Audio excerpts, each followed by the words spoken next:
But the Patar betrayed the trust when they allowed the Cineres, a clan of evil druids, into a temple to plunder its secrets. The Cineres called upon their demon lord, who appeared in this very chamber. He took all that the elder magi had nurtured and cultivated, and he turned it against them in the form of a deadly plague that decimated their race. In the wake of their destruction, the Cineres and Patar rose to power, but their reign was short-lived. A clan of goodly druids called the Herbalash, who had helped the surviving elder magi to escape their enemies during the years of the Great Plague, waged war on the Cineres and were victorious. The Patar fled the temple in shame and gave a solemn pledge to the Herbalish that they would redeem their act of treachery by devoting themselves to the study of healing arts and by striving to defeat disease in all its forms. Ever since, the descendants of the Patar have been known as the Redeemers, and each new generation has upheld that ancient vow. But the story has yet to find an ending, for in this forgotten temple you are now witnessing a terrifying repeat of history. Rorik and his followers are Cineres druids, and they have come here once more to invoke the help of their master, the demon lord Tagazarin. Now, this is all very important because you'll come across the Cineres druids later, and you'll even come across Tagazarin later. Or Tagazin, I guess it is. Anyway. The swirling mist draws in towards the marble block. They grow darker as they merge into a solid shape that resembles a huge, saber-toothed jackal with smooth, cream-colored skin. Ice sheens on his muscular body, and wisps of black smoke curl from his snuffling snout. Rorik and his followers throw themselves to their knees and praise the creature devotedly. He descends by lowering his glowing eyes and regarding them with disdain. Now he responds. And we have a picture of the jackal with a necklace, a star around it. Fearsome-looking creature. "Why do you summon me here?" he says, his voice deep and rasping. But before Rorik can offer a reply, the demon lord swivels his head in your direction and emits a fearful snarl. "If you have the Magnified Discipline of Screen." Oh, thank God I do. I do. A wave of pain begins to envelop in your mind, but your psychic defenses deflect the attack before it overwhelms your senses. Lose 1 endurance point. Well, I already gained 1, so we'll just call it even. The attack ceases, but your fears grow as you watch the jackal, like Demon Lord, leap from the marble block and come bounding towards the door. If you have a bow and wish to use it, sure. With terrifying ease, the Demon Lord throws open the stone door, which splits asunder as it slams against the temple wall. You release your arrow and send it burrowing deep into the creature's chest. The demon lord laughs mockingly and plucks the shaft out of his body as if it were no more than an irritation than a tiny splinter. No blood oozes from the wound that puncture seals itself quickly to leave no mark on the creamy skin of the supernatural creature. Oh, that's great. There goes my arrow. Actually, I'm down to 4 because I used 1 against the guy in the battle too. "Surrender yourself, mortal," he commands. "I shall spare you the agonies of death." If you possess the summer sword. I do! I've been pulling this boy out quite a bit this adventure. You draw your golden sword, and its cleansing light washes over the demon lord's unwholesome form. You didn't like my arrow? How about this bad boy? He growls uneasily, as if sickened by the close proximity of such a noble blade, and slowly he withdraws into the temple. Rorik and his followers huddle in the corner and watch with fearful eyes as their master prepares to attack. Oh my gosh. Are you kidding me?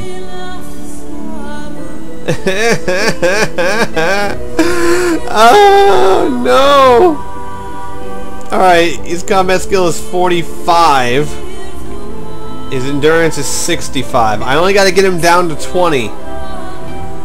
Oh my gosh.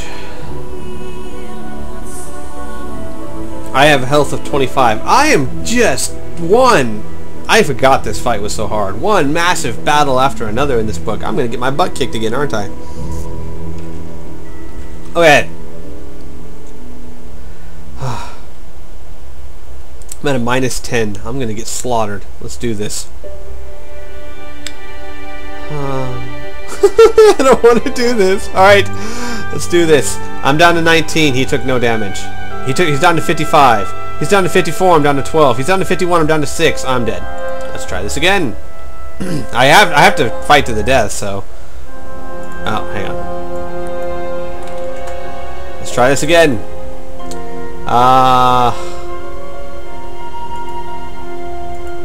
No, dead. 5. Come on. Oh my gosh, I'm just getting slaughtered here.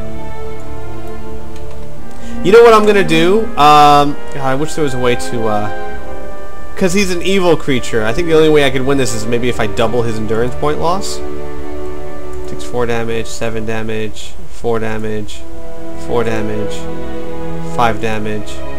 Yeah, I don't think I could win this even if I wanted to, because I'm at such a low, gosh, 5 damage, 2 damage, 3 damage, 1 damage. Yeah, you know what? I'm going to double all his endurance point loss. There's no other way I can win this fight. I forgot it was so incredibly hard. Alright, so what we'll do is we'll just double all endurance points lost by him. Because, you know, this is a goodly sword, and he could be considered undead type thing. I know, I'm cheating, but what else am I going to do? Alright, start combat. Took 0 damage, I took 7. Took 0 damage, I took 8. Took 6 damage, so he's down to... So he loses 12.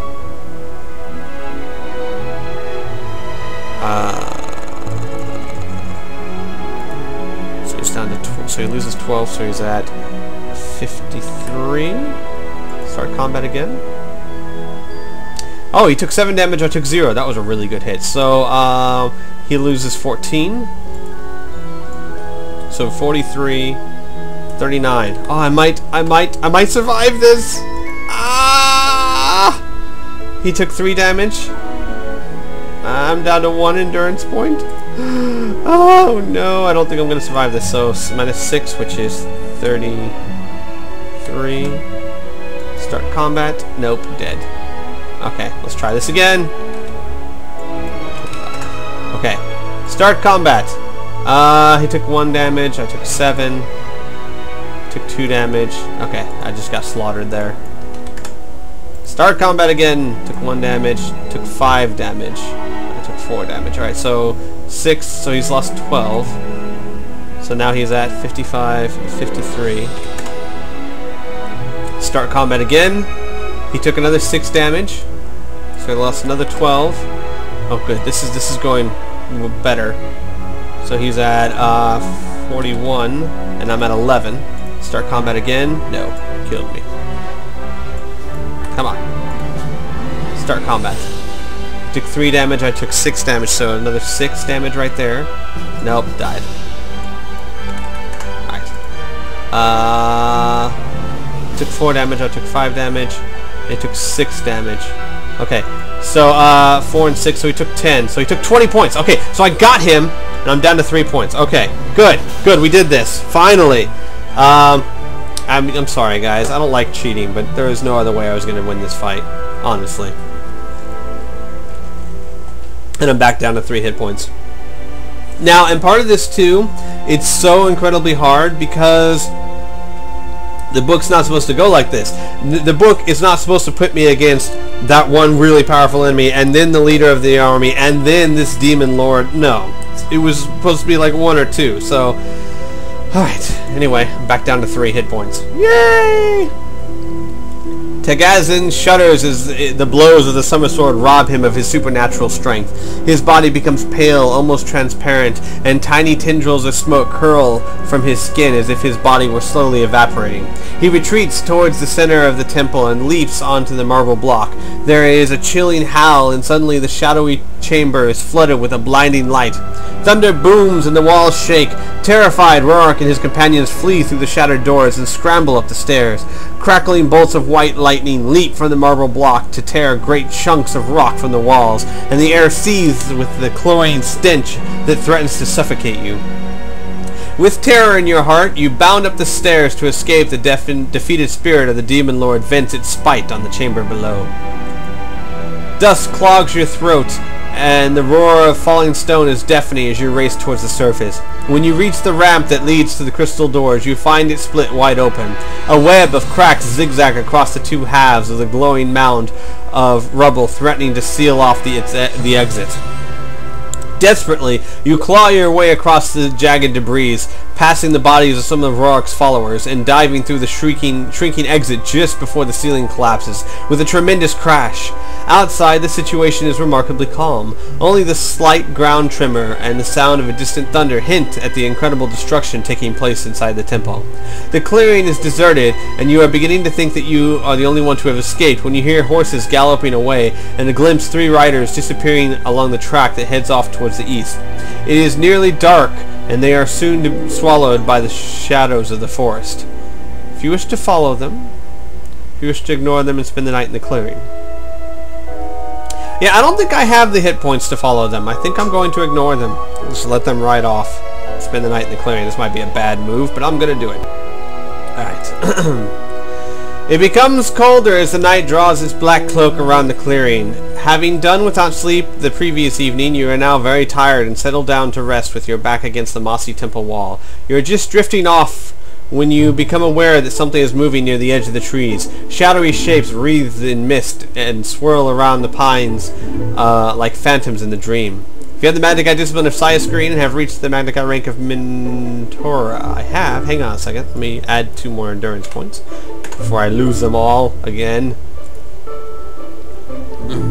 Your psychic defenses alert you to deadly danger. The swirling shapes that you see are the ghosts of the Sinner druids who were slain on this isle many centuries ago. Oh, we have a picture here of the ghosts coming out of a cave or something. They have been drawn from their forgotten graves by the presence of their master Tagazin, and now have come to enact the Demon Lord's vengeance by feasting on your life force. The creatures take to the air and emit a ghastly howl as they draw closer. They sense your strong psychic defenses and know instinctively that to steal your life force will not be an easy task. Well, crap! Should have gone after the horseman. I have a summer sword at least. Yay! You draw the summer sword and hold the shimmering blade before your face. The phantoms give a ghastly shriek as its golden light scorches the unnatural fabric of their forms. Unused to the sensation of pain, they recoil, but they do not disperse or abandon their attack. They need to feed on your life force. Their need to feed on your life force overcomes their fear of your sword. With a terrifying howl of anger, they swirl around you and swoop down to attack. They're immune to Mind Blast, but double all endurance points because they are undead. They have 32. I have 35. They have endurance of 40. I have endurance of 5! God, I'm screwed. I told you these books get hard. Alright. Start combat. They took 12 damage! Oh, sweet. I took 0 damage. Okay, so we're gonna... that's gonna be 24. So they're at 16.